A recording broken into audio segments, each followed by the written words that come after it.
Weapon Information Database N99 10mm pistol.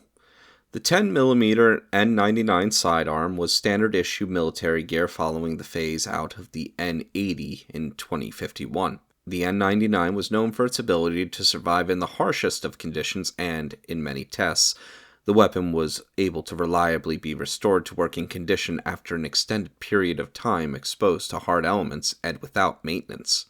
The N99 proved to stand up to its claims and, as a result, is one of the most common weapons found in use in the wasteland. While many civilian weapons were ruined beyond use in the exterior conditions following the war, the N99 is commonly able to be easily restored to working order by anyone with the most basic knowledge of firearm mechanics.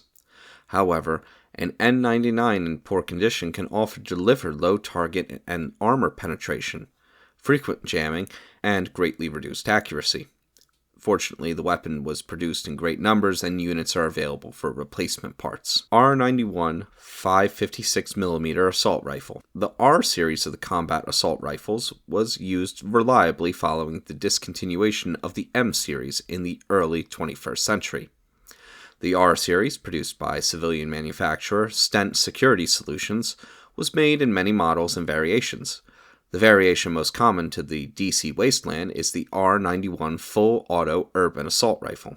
This rifle was standard issue for the National Guard during urban pacification operations. Fortunately for our purposes, the National Guard had been fully deployed around the DC area during the time of the war. As a result, the R91 is readily available for those willing to search.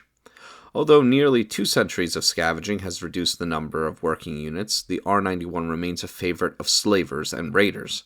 This rifle can also often be obtained from legitimate traders and arms dealers. Like any firearm, the R91's effectiveness and accuracy can suffer without regular maintenance. AEP-7 Laser Pistol. The AEP-7 laser pistol was put into service to replace the AEP-5, a model which was notorious for its problems with overheating.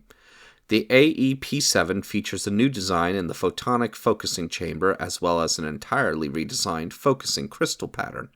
The bulk and weight have both been reduced over previous models, and it was likely that within the new few development cycles, the successor to the AEP-7 would replace the N99 10mm as the standard issue sidearm for all forces.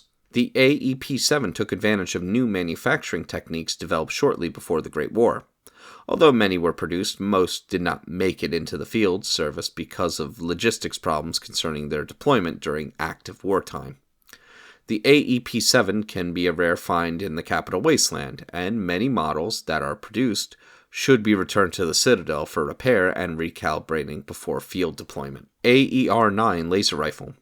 Unlike many of the weapons in use today, the AER-9 is actually not the top laser rifle that was in service at the time of the Great War. The model line went up to the state-of-the-art AER-12, which saw service in a handful of specialty units. The reason that the AER-9 is much more commonly found is that it was much sturdier and more reliable than the models that followed. The AER-9 features a titanium-housed crystal array, which proved to withstand long years of exposure to the elements much better than the gold alloy housing of the later models. As a result, the crystal arrays stayed focused within operating parameters, rather than falling completely out of focus like the newer models. As with all energy weapons, the AER-9 can suffer from poor performance if not maintained.